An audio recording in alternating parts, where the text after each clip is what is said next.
It was just me. And there they are. We have our friend from the Denver area who, at least to this point, has been very selfish in not sharing the snow. So Mike, if we don't get snow today, I'm blaming you. So just know that to be true. He's got more than enough to share. Oh, that's right. That's right. Good morning to our brother in Colorado. Glad to have you there. And good morning, guys. How are you? We're great. Good. Jeff's already been to church and back home, and now back, and then he'll be back to church. He's just going back and forth, back and forth. I'm glad I live close. Always live close to where you go to church. Maybe that's what we say. He's just become so comfortable with his studio that he has a hard time doing road shows. So Jimmy's the one that lives the farthest away now. That is true. Oh yeah, absolutely. He's way out in another city. Oh, I know. Call it that. Good morning. Is it wrong to think of Caddo as a suburb of Greenville? Oh, I've always thought of that. Yeah, I say that when I'm, at Buc-ee's or something. But there's our wonderful anonymous Facebook user. Good morning to you. So, but yep. I'm looking out here. No snow to be found yet, but fingers crossed. Fingers crossed. So yeah, I just I didn't have faith in it. I just wore a light jacket. Yeah, this morning. Maybe we need to tempt it. Maybe we should be wearing like t-shirts and shorts and just see if we can, tempt it. Right. Schedule, like a $3,000 event where there's a lot of money on the line, that kind of thing. Tempt fate, as it were. So, well, it is the new year, and I giggled the other day. I saw on the 7th, someone created a meme. Have tried the 7-day free offer. Want to see? Yeah. Boy, it's true. We came out of the gate smoking hot. Did y'all watch any of that football yesterday? The 3 playoff games? I got a little bit. I got the last game mostly. Well, I didn't get to watch the last one, but the Colts Bills game was awesome. We're going to have 3 playoff games yesterday, 3 playoff games today, in the college football playoff national championship tomorrow evening. So it's like, if you're a football fan, these 3 days are kind of all there for you. Good morning, truck driver Jimmy. He's out there in the city of Angels on the left coast. Ooh. He's thinking about relocating because he loves it so much. Isn't that right, Jimmy? hard pass. I've never been there. I don't really want to go. I like San Francisco and stuff, but not LA. Well, he picked up a load in northern mid U.S. Truck had been involved in an accident, had to take it out there, and he's been trying to get out of California for the last several days. But he's stuck in Cali right now. So is that because of all the people leaving California? They can't. The highways. That's right. The one road out to Texas is just packed. That's right. The road out, you just can't move. So he may not be able to get back in Texas if they know he's been in California. I know. Sorry, Jimmy.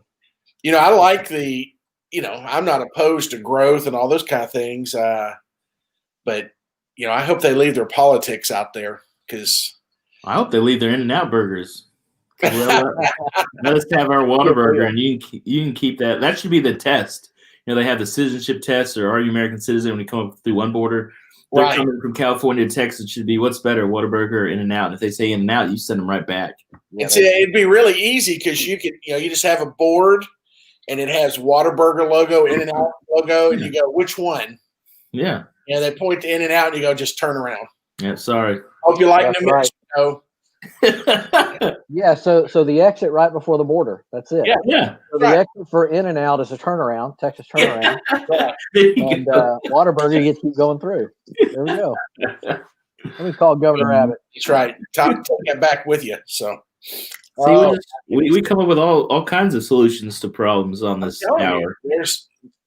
There is a lot of potential in this triumvirate here. Well, the world's gone crazy. We haven't been together for several weeks, and that's why. Oh, man, isn't that true? This is pretty funny here. Sister gave me a Whataburger T-shirt, socks for Christmas. I've, There you go. Represent. There you I've go. got a Whataburger T-shirt.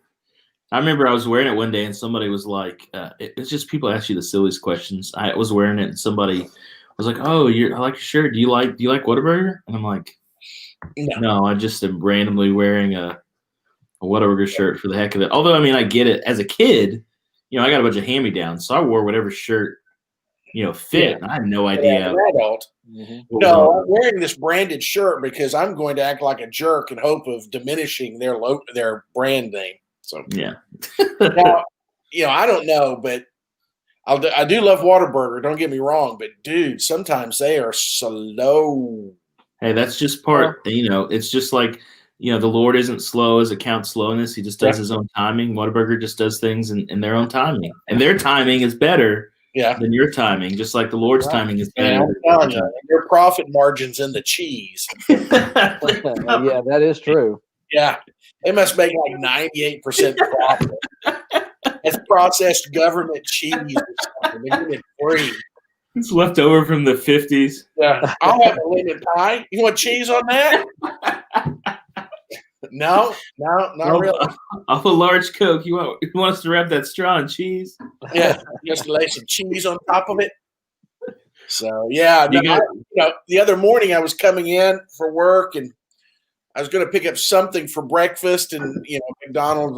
I'm whatever, because McDonald's, they must make $1 million off the sausage and gravy, because biscuits and gravy, because that's all they sell. But I thought, well, I'm going to go buy Whataburger and get one of their burritos, right? And I pull around there, and if there weren't 40 cars in line, I was like, never mind. Just kept going. Good morning, my love. Good to see you. The best time to get a Whataburger, burrito, you don't get a breakfast burrito from Whataburger at in the morning. You go there at 3 a.m. when nothing else is open to get yourself a breakfast burrito. So, oh man, crazy stuff. So, well, we are, today's, a couple of great things today is, we got a really, really incredibly encouraging report of Brother Bobby this week. Amen. I mean, that is, I don't use the word miraculous a lot because I don't like to, but we're talking miraculous thus far. And today is Brother Tim Safer's birthday. So, Brother Tim, if you're with us this morning, we want to wish you a very, very happy birthday. Happy birthday, Tim. Yeah. So I think he said he was smoking meat and hunting or something. He's doing the 2 or 3 things he loves to do the most. So that's good. That's good stuff. Good stuff. So, and we're hoping to reopen all of our Sunday morning ministries next week. But I will say this, we are monitoring the situation.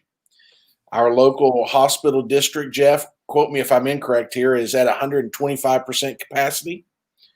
120, 125, somewhere in there. Yeah. Sure. Which means we've got more people in there than it's really designed to hold. That I don't do math really well, but I do know anything over 100%. One is not possible as far as effort, but 2 is sometimes not good. So, we're just trying to be safe and responsible, and our paramount desire is to keep our Sunday morning worship service available to those that wish to come and be here in person. And everything below that, we're working with. So, I do appreciate, you guys and your flexibility and our church folks. And I'm really glad to have this available to us, that we can be with people, in Georgia and Colorado and California. And I haven't seen our Florida family here yet, but I expect they'll be here. Oh, there he is. Yeah, I think so. Just popped in. Brother Jim, good to see you, brother. Glad to have you here. So, we're doing our best, and Lord willing, we're moving towards an answer. Lord willing, we'll just wait and see. So, yeah, I got they might, they let us know they might close the schools again on Monday. We'll just have to wait and see what happens. But yeah, I agree. About the 125 capacity, because I was watching it and somebody was saying it's because they've actually had to bring people in from outside, and then now we've risen more in the county. I don't know exactly how it all works, but man, I tell you what, after this whole thing is over, we all definitely owe a huge debt of gratitude to those nurses and doctors and healthcare workers that are dealing with that stuff every day. It cannot be easy.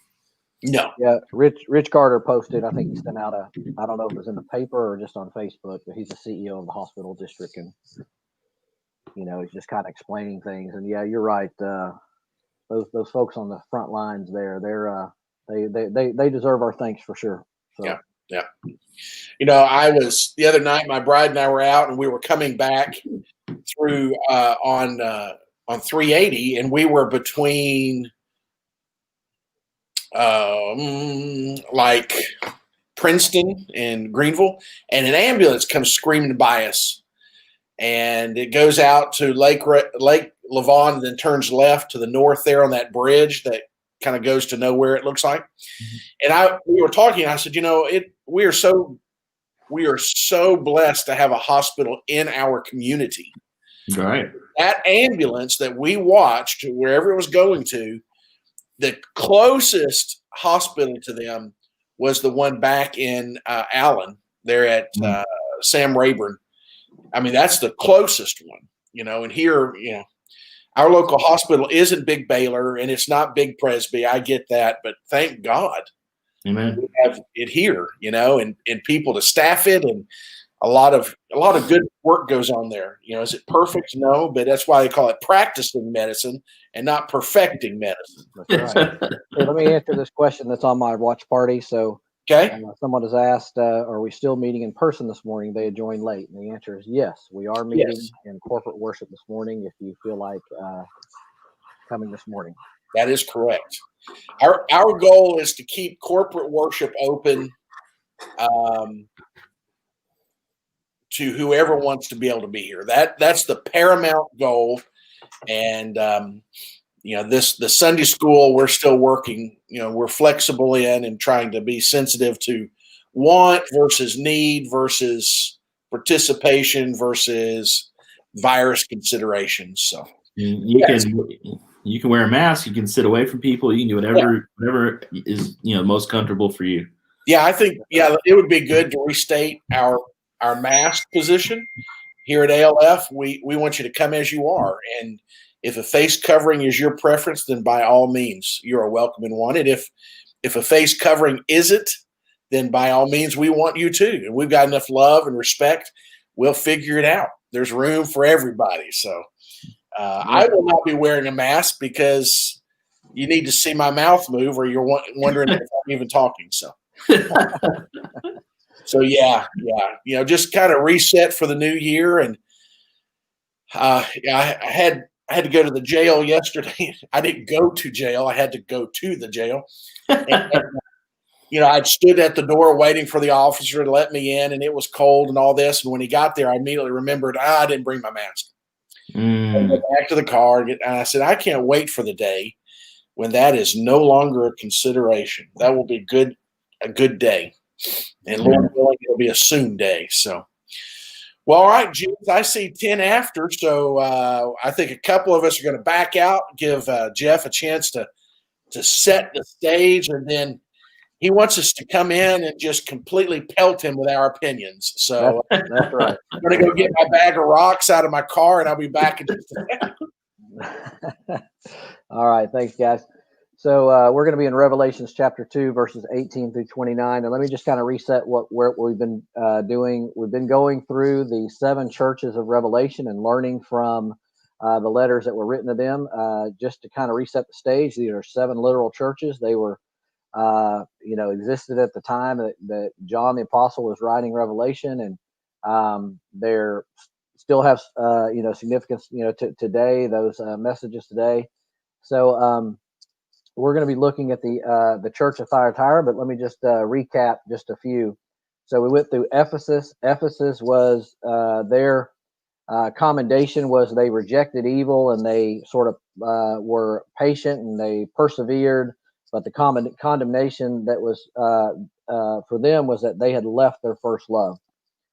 Smyrna, they were gracefully bearing suffering, and there was no condemnation. Only one of or two. There's one of 2 churches where there's no sort of condemnation in the letter to them. Philadelphia is the other one, which we'll cover later this month. Pergamos, they kept the faith of Christ. However, they tolerated immorality and idolatry and different heresies. So we're going to look at Thyatira this morning, and we'll be in Revelations chapter 2, verses 18 through 29. Let me read those real quick. To the angel of the church in Thyatira write, these are the words of the Son of God, whose eyes are like blazing fire and whose feet are like burnished bronze.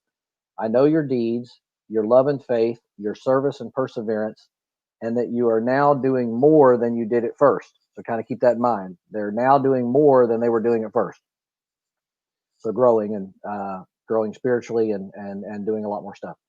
Nevertheless, in verse 20, I have this against you. You tolerate that woman Jezebel. I don't know why I chuckle every time I hear that and read that, but I have this against you. You tolerate that woman Jezebel who calls herself a prophet. By her teaching, she misleads my servants into sexual immorality and the eating of food sacrificed to idols. I have given her time to repent of her immorality, but she is unwilling. So I will cast her on a bed of suffering, and I will make those who commit adultery with her suffer intensely unless they repent of her ways. I will strike her children dead, then all the churches will know that I am he who searches hearts and minds, and I will repay each of you according to your deeds. Now I say to the rest of you in Thyatira, to you who do not hold to her teaching and have not learned Satan's so-called deep secrets, I will not impose any other burden on you except to hold on to what you have until I come. To the one who is victorious and does my will to the end, I will give authority over the nations. That one will rule them with an iron scepter and will dash them to pieces like pottery. Just as I have received authority from my Father, I will also give that one the morning star. Whoever has ears, let him hear what the Spirit says to the churches. Now here we have, the church at Thyatira. They were commended that their love and their service and their faith and their patience, all these things had increased, and it was greater than what it was at first. But they were condemned for tolerating immorality and false doctrine and sin in the church. Thyatira is one of the smallest of the 7 churches, or one of the 7 cities, but they received the longest letter, to them. So it lay about 45 miles southeast of Pergamum and was famous for its textiles, for especially the production of purple dye.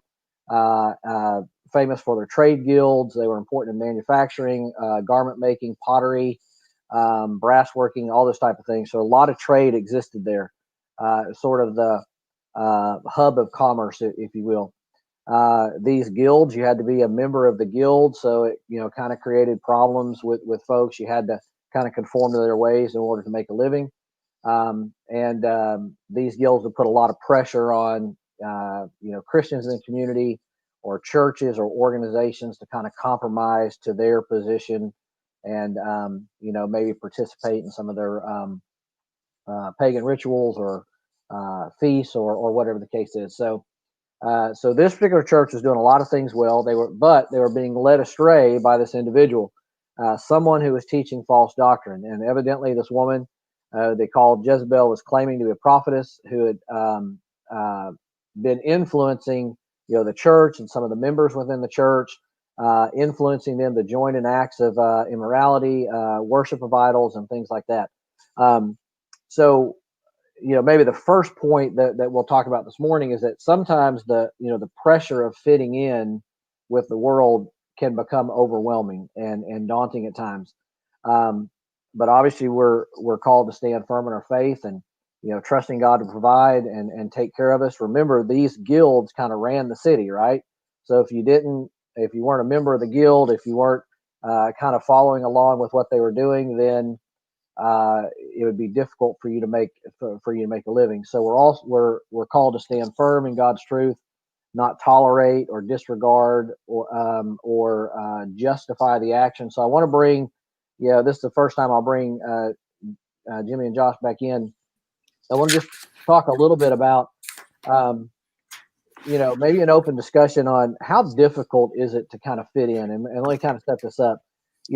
Fitting in, even in the workplace, and you guys may not have, I don't know, maybe you do have pressure. Maybe we'll learn this morning, but there's a pressure of fitting in and conforming to the ways of the world, the way commerce works, maybe a compromise here and there, to get ahead, perhaps cutting a corner to increase profits.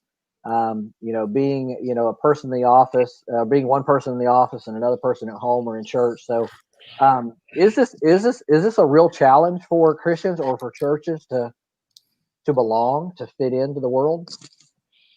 Well, absolutely. I want to just say hello and good morning and happy birthday to Brother Tim. He's over here in my watch party. So, Brother Tim, we love you. Happy birthday. It certainly can be. There was a day when being a Christian was kind of cool, popular, accepted, almost expected. That day has hence passed. And the challenge that we face today is maintaining what we believe as biblical convictions as they interact with and sometimes conflict worldly ideas, thoughts, practices, or demands. It can be a very difficult challenge depending on the individual, depending on the workplace. And then I think the greatest challenge is, what is the goal of the individual? I mean, there may be jobs that you simply can't do as a believer. I had a guy pose to me one time, can you be a Christian and be a stripper? I mean, there's some real problems in this, right? So I'm not going to unpack our entire discussion, but You see what I mean? There are just some places that we as believers ought not to be, and the discernment of that can be a challenge. Yeah, absolutely. Josh, I don't know if you want to add anything to that. Yeah, I think that, today's culture, the kind of mindset is we don't really care who you are, what you believe, what you do on Sunday or whatever, as long as you kind of go along with the program. It's like when Rome would take over a country or whatever, they said, you can keep worshiping your gods. We don't care. Just pay taxes. Like, as long as you're paying taxes, then, you can call yourself whatever. You can worship whatever God you want. And I kind of feel like that's how the culture is today. It's like, you can be whatever. You can call yourself a Christian. You can call yourself a Muslim. You can call yourself whatever you want. You just have to make sure you go along with our program and you do things the way that we want to do them, whether it's cutting corners or, committing fraud or whatever it is, and it's almost like the society or culture is shocked when you go, no, I'm not just like calling myself that. That's actually my identity. And so I can't, I'm not going to do those things. I think that's, you see people get shocked when you might have dealt with it where people go like, oh, no, I get it. I'm a Christian too, but X, Y, Z. And it's like, no, I'm not the cultural Christian that you are. It actually matters to me.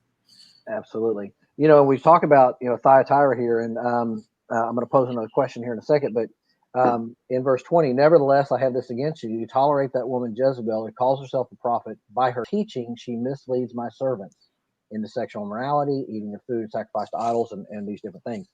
So, this church was doing a lot of things well, right? They were doing a lot of things. They were actually doing more than they were doing before. So they're probably growing. They were doing a lot of things, but they were kind of looking the other way on the false teaching front here. So they were allowing this individual to mislead some of the people in the church.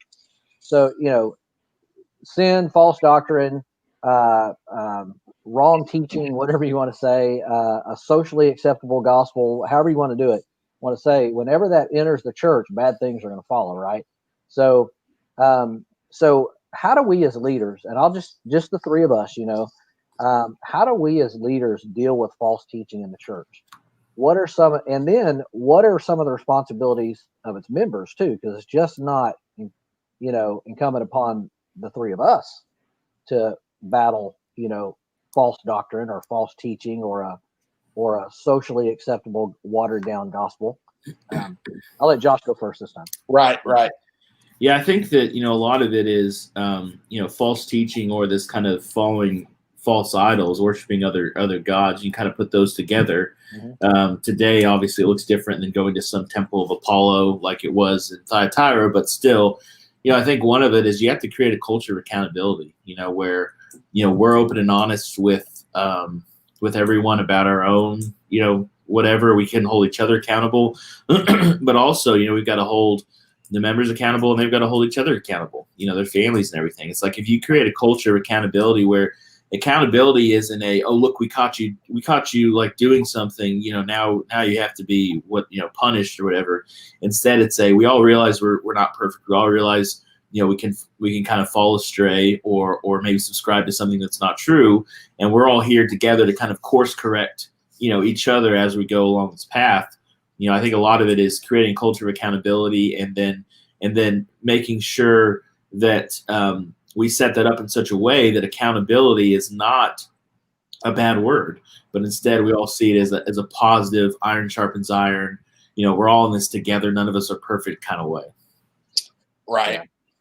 It's interesting. A couple of things I made note. One is the size of the church is not a requirement for the sin in the church. Right. You don't have to be a big church to have people, but and a small church won't always protect you from it, right?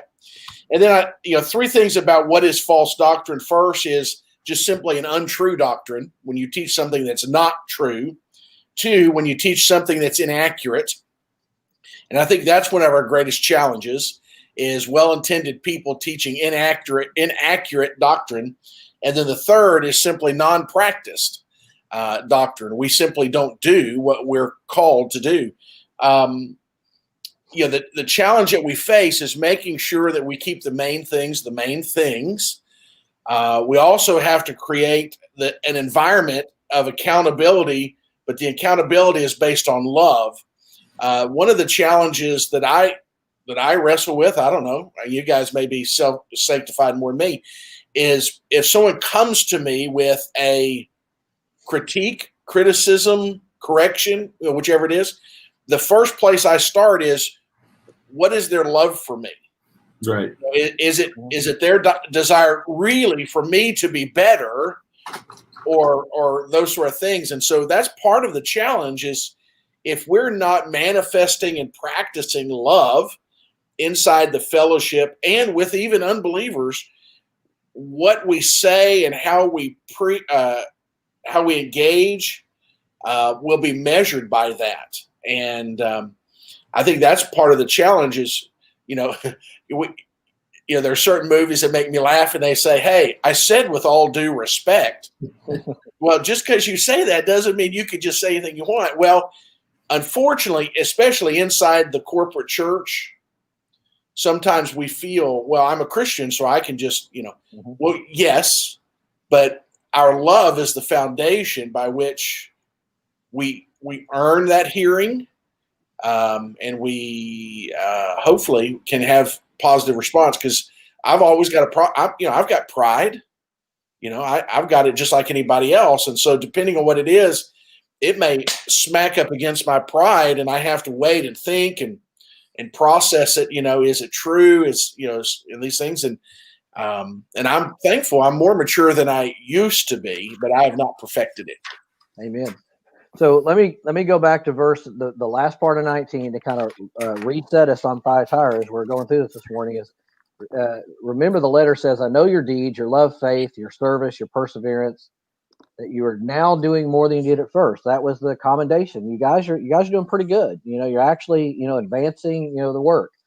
Nevertheless, I have this against you, that you tolerate this woman, that you tolerate her teaching that misleads my servants, my children, into these things. And so not only teaching false things, but also, I kind of added, the social gospel, teaching the social gospel. When the social gospel replaces the true gospel, sin in the church becomes widespread.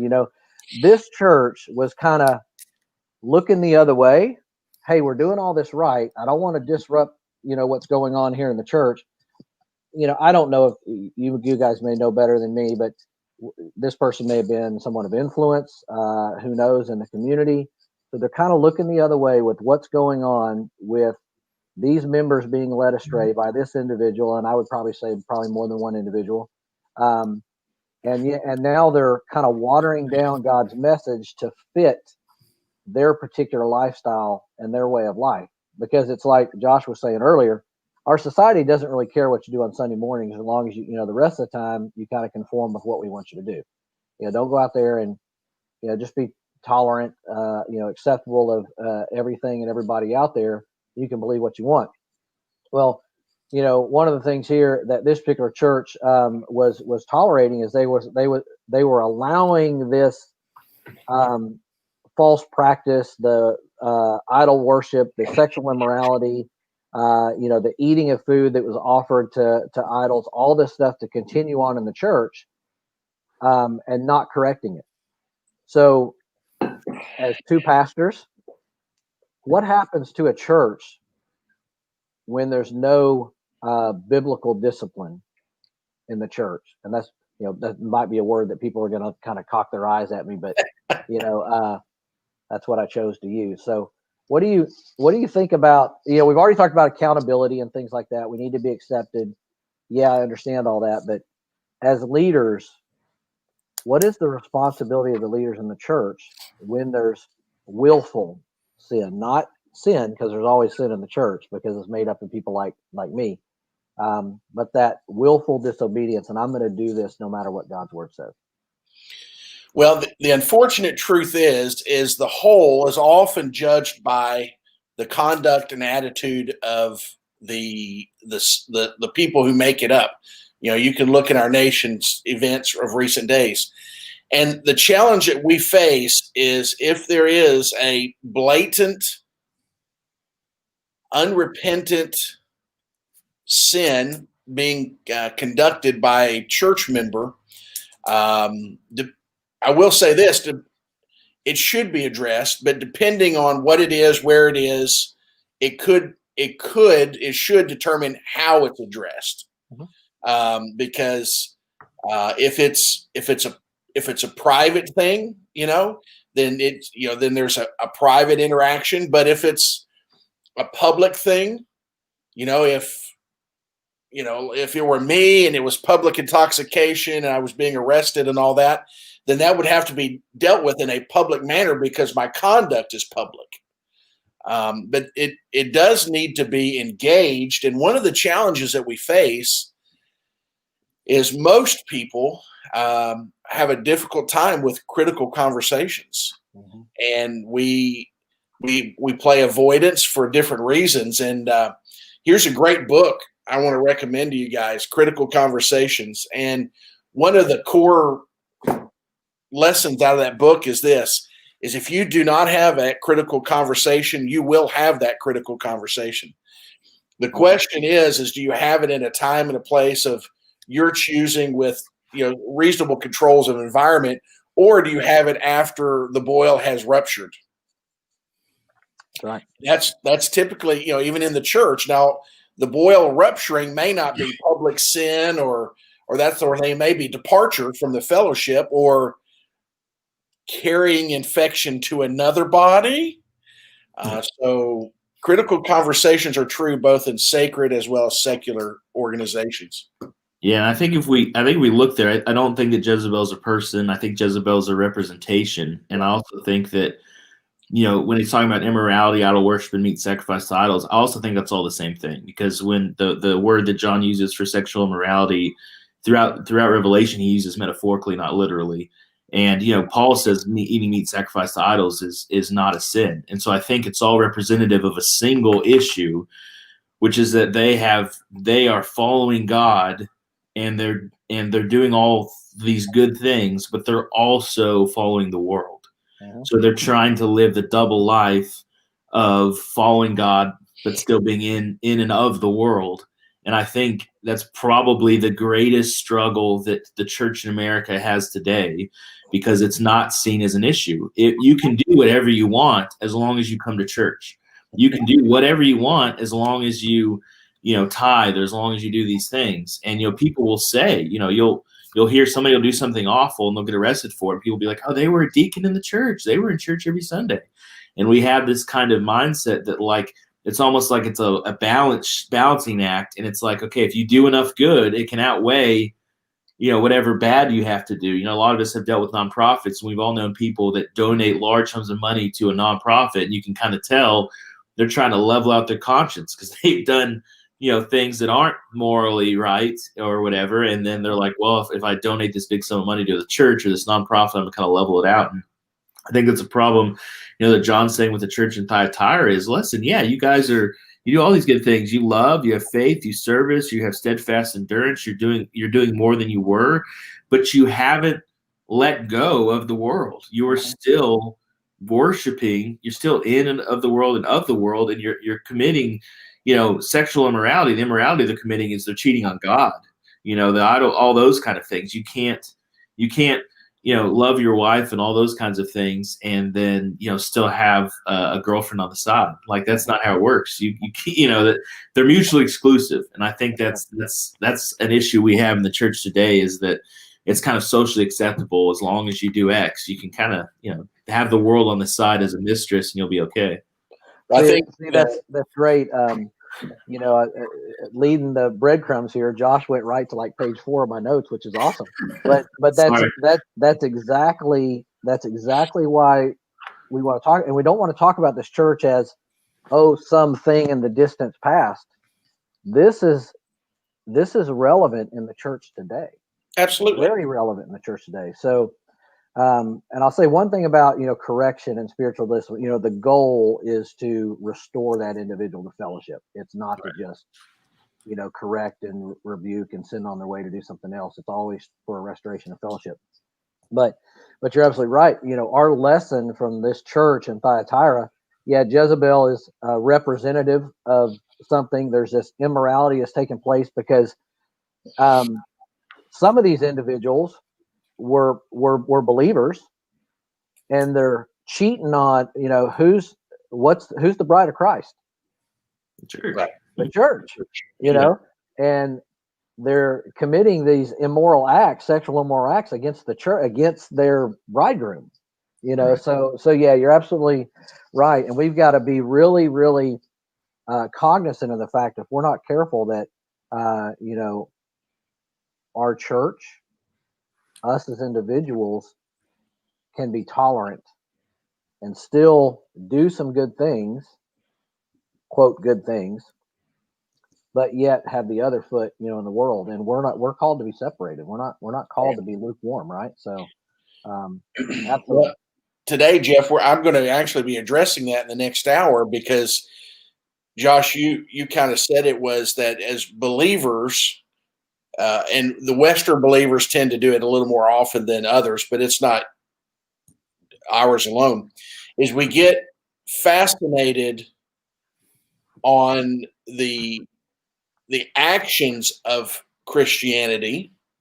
I do this, I don't do that. Christianity is Christ. Right. It's not all of the actions around Christ, it's Christ. And the challenge that we face is, as Christians, if being Christ-like and doing what Christ says isn't our paramount desire, then it starts building room for other things. And an old evangelist once said, if you try to ride the fence between the world and the church, you'll just tear the crotch of your jeans out. That's right. All right, so let's go quickly. I'll hit on a few points just because I do want to kind of look at the church a little bit. So it's kind of its approval. We talked a little bit about in verse 19 or so, 19 to 23. They are committed for the good works. They are committed for the service. They're actually doing more than they were doing before. So they were growing in the kind of their impact in the community, if you will. And remember, when we talked about Ephesus, they had sound doctrine, they had effective programs, they had personal holiness, but they were lacking in their first love. They lost their first love with Christ. Thyatira had a definite ministry. They even had a greater ministry than when they started. They were serving well. They were enduring well. They were motivated by faith, motivated by love. But Thyatira lacked a passion for sound doctrine. They lacked a passion for those critical conversations. They lacked a passion for purity and holiness in their lives as individuals and as a church, because they allowed these things to happen. And they were being, their ears were being tickled, if you will, and their eyes being led astray for whatever was going on in the community. Obviously a church has to have love and service and ministry, and but it also needs to make sure that its doctrine is sound, and it's not Jimmy's doctrine. It's not Josh's doctrine. It's Right. it's the gospel of Jesus Christ, which is paramount, right? Right. They were condemned. Their condemnation was because they tolerated this. So evidently there was teaching, there was false teaching, there's I'll talk a little bit about let's see, what do I want to say? Our liberty. Mhm. So, as a believer, I do have liberty, right? But I think though that sometimes we justify that liberty that we have sometimes to do things that either causes others to stumble or us to stumble or a reflection on the church or Christ or whatever the case is. So, because the trade guilds were so important in this community, that was the way of life, I would imagine, for a lot of these, believers in the church. What are some pitfalls, or what are some things that we need to look for as we go to work every day, as we go out into the workplace, and even you two, right? I mean, this is your workplace, right? Even though you love it, but it's still your workplace. Sure. What are some things that we need to be careful of, that we don't allow to kind of creep into our lives and compromise our walk with the Lord as well? Go ahead, Josh. I'll let you lead off. Well, when you're talking about liberty, and Galatians 5:13 says, "For you are called to freedom, brothers and sisters. Only do not use your freedom as an opportunity to indulge your flesh, but through love serve one another."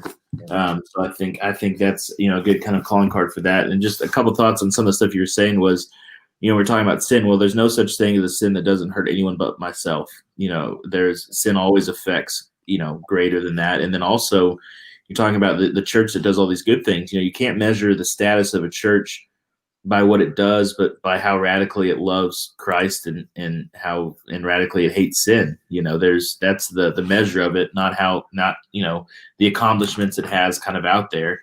And I think that's really important. And coming here, like you said, it's a workplace too, and we have whatever it is, whatever workplace you go to, there's always people that show up and they want something.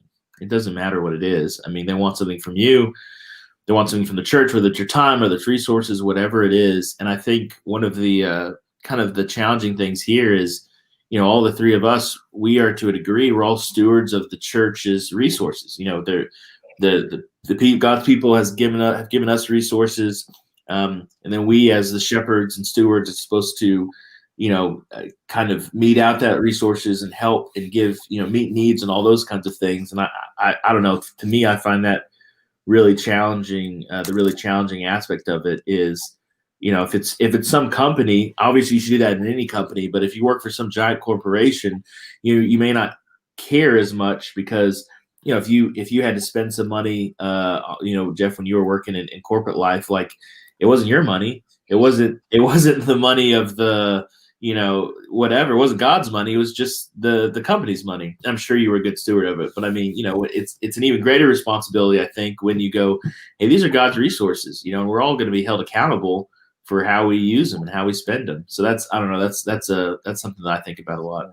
Hey, Jimmy, can I hold your comment for it? Because I want to get your comment on the next one. Is that okay? Because I want to get to this point before we have to go. So, verse 22 talks about I've given her time to repent. So there was an opportunity for the church to repent here, for the individuals to repent. I want to skip down. It says, unless they repent. Let's see if I can find the verse. Unless they repent of her ways, there's a change from they to her. It stresses that the deeds of immorality were the product of the teaching and the examples and the errors that was going on. We've already talked about. There's a great responsibility of those in leadership to make sure that there's sound doctrine and sound teaching. There's also a incumbent upon members to make sure their leaders are held accountable. There's a level of accountability for members. We kind of talked about that, but in verse 23 or so, 23 and 24 says, I will strike her children dead, then all the churches will know that I am he who searches hearts and minds, and I will pay each of you according to your deeds. Now I say to the rest of you in Thyatira, to you who do not hold to her teaching and do not have learned Satan's so-called deep secrets. So first there were those who tolerated the things that were going on in the church. So there were members that sort of tolerated it, refused to have that crucial conversation, there were those that, refused to commit to fornication, those who refused to kind of be led astray, but they still tolerated it within the church. So that was sin in of itself. And then there were those children that, followed it, of course. So Jimmy, within the church, I know we've got all levels of spiritual maturity and things like that. As a pastor, how do you balance, the maturity levels within the church and still able to be relevant, I guess, to sort of all different. Well, I think that is one of the greatest challenges that most people probably do not consider is on any given Sunday, even right now, our desire to teach, we are speaking to people in varying degrees of spiritual maturity. And part of the challenge that we face is being patient for those who are immature. Now, that doesn't mean condoning. That doesn't mean not talking to, guiding, calling to holiness. But it also means having the desire and the ability and the faithfulness to talk to those that are more mature. Because what I find is the conversation with the less mature seems easier than those that are supposed to be more mature. Simply because, like Jeff or you and I, they might be our peers or they might be our seniors. Whereas if they're younger than us, they're, I don't know, there's this natural thing. And so the challenge again is love, to love them where they are, to be patient. And then, that love is important because as a new believer, when someone comes in and speaks rebuke into your life, well, why is this person saying it to me? What is their motivation? What is their goal? So there, we have to love them, and they have to know that, and they have to know that love is not boundaried by what they say, what they do, or anything like that. And that's a challenge too. We say that we love, but everyone sitting here would agree that there are people that you used to love that today, if I asked you, do you love them? You go, well, no, not really. Well, biblical love is, and that's a big part of our sermon the next hour. Biblical love is godly. It is God. And I think a challenge in the church today when it comes to this area is if we don't take the time to love biblically, then we have no hope of really being able to critique, rebuke, or to bring back into fellowship. Because if you don't love them, they're not going to accept that into their lives. And when they don't accept that into their lives, they're not only going to reject you, but they may just pack it up and go down the street to the next church. Yeah. That's a challenge. So as we close out this morning, I knew that having all three of us on, we'd probably run a little over, but which is always great. Thanks for being here with us this morning. But, this, maybe a challenge, for us, if we're really look inwardly and really are honest with ourselves and authentic with ourselves, all of us probably have that, one part of our body in the world and part of our body in the church, and because we're not perfect, right? We all have sin. So there's an area. It might be a toe for somebody, right? It might be a whole hip for someone else, right? And what we can learn from this particular church is that, yeah, they were doing some good things. They were actually advancing some areas. They were actually growing and doing some things in the community, but yet they were still tolerant. They still had this other foot in the world. So for us, let's just keep striving for maturity, keep striving to be more Christ-like as individuals, as a church, being relevant in our community, being relevant and impactful in our families and our workplace, being that difference maker in whatever it is, maybe the way we speak, maybe the way we react, maybe the way we give, whatever the case is. So I'm going to have to go because I have to be on stage here in a few minutes. So I'm going to leave it to the two of you to kind of close out, and I've enjoyed the time, and I'll see you guys in a few minutes. Sounds good. All right. Well, I'll round us out as the two guys dash. The challenge that we face is to love people. We first have to be able to love ourselves, and to love ourselves, we're having to strive to biblical love for God.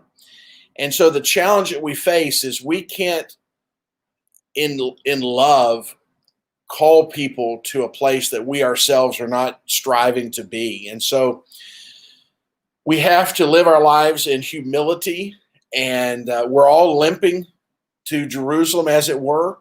And in our humility, there's grace, and in our grace, there's love. And sometimes in our love, there is rebuke. As a parent, there is a time to discipline. And when we do all things well in love, we have to then just trust the Lord for a positive outcome, realizing that we can't control what other people do. I am 100% responsible for myself, and that is more than enough for me to handle. So boiling it down to this, love the Lord with everything that you've got, and love others as you love yourself. And if you'll do those two things at a high level, a lot of the questions will be answered. Well, I hope it is your plan to join us here in the next 10, 15 minutes for our morning worship service. You've got time to potty up, fill up your coffee cup, and come back and join us. Thank you, as always, for your time. May you be well. And until the next time we're together, please, let's all be a part of the solution, not part of the problem. Love you guys. Bye-bye.